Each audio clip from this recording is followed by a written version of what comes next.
Hey guys, welcome to today's class. Have fun.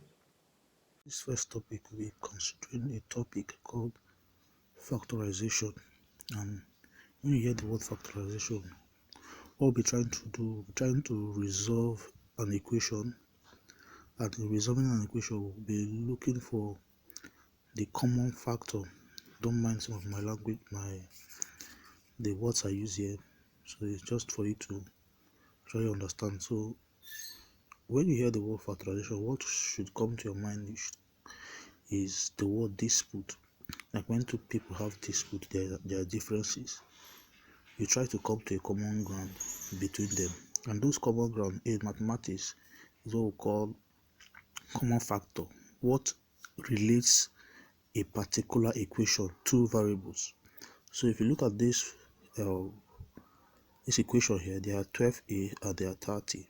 So in resolving it, we're going to find the common factor between them.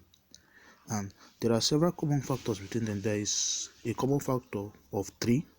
There's a common factor of um of 2, and then there's a common factor of 6. But looking at it, will definitely not pick 2 or 3 because it will not actually break it down to the lowest uh, equation we actually want. So 6 actually will break it down to the lowest equation we actually want. So dividing both sides by 6 times 2a will give you 12a. 6 times 5 will give you what? 30. So from that, the highest common factor here now is 6. So I think that's that for that. And secondly, we normally use a table form to make it easier for students. So looking at these two factors, 9ab and 27abc, 3 3a and b are some of the factors that actually divide 9ab and 27abc to give you what? Two variables that cannot be separated. Understand? So when you multiply 3 by 3ab to give you 9ab, 3 by 9abc will give you 27abc. So when you divide these two, that's how it will break down until you come to a two variables that cannot be divided by any what? By any how will I put this now? By any element anymore. So at this point you stop. So the highest common factor between these two numbers now is when you multiply 3a and b to give you what? 9abc. So 9ab can actually divide these two variables to give you 1 and then 3c. So at this point we've actually resolved this equation. So the next example we're looking at is factorization by taking out common factors. Factorization by taking out common factors. We have 14x and minus 28. What number can actually divide these two at once?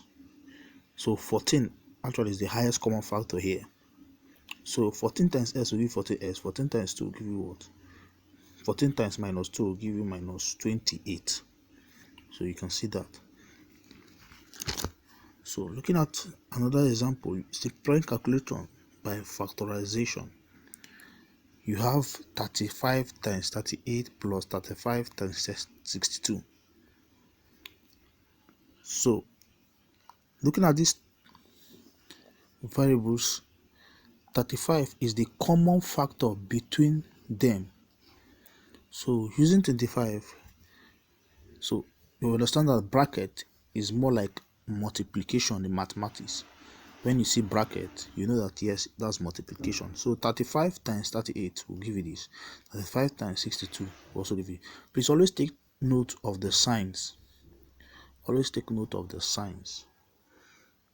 So from here, 35, when you add this one up, you get 35 times 100, which will now give you 3,500. So another step is factorization by grouping like terms. So here we have 3a minus cb minus 3 B plus AC. So looking at these four variables now, if you are to factorize 3A and minus CB, there's no common factor between them. But 3A and AC, there's a common factor, and that common factor is what? A. So you group this 3A plus AC. Looking at CB and 3B, there's a common factor between them, that's what? B. You group them, minus CB and minus 3B. So you join these two equations, taking note of the sign. You have 3A plus AC minus CB minus 3B. So that gives you this equation. So from here you can now factorize them. So 3,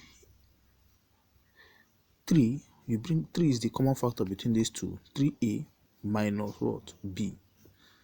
Then from here plus C. C is the common factor. It will not give you C. A minus what? Minus B. So when you multiply this, it will give you this. Another way you can also express this equation is 3A minus B.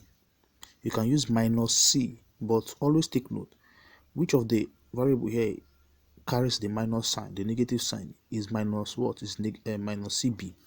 So from here you now have what? Your B.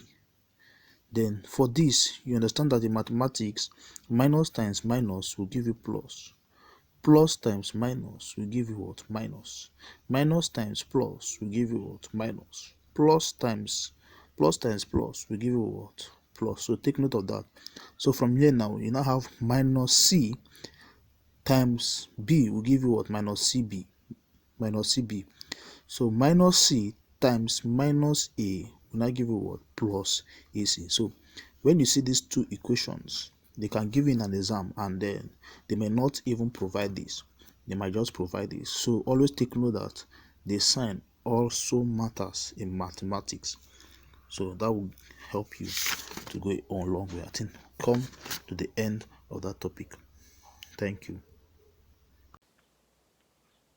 I hope the class was interesting. If you have questions, please drop them in the comment section or send us an email. We will love to help you further. See you in the next class.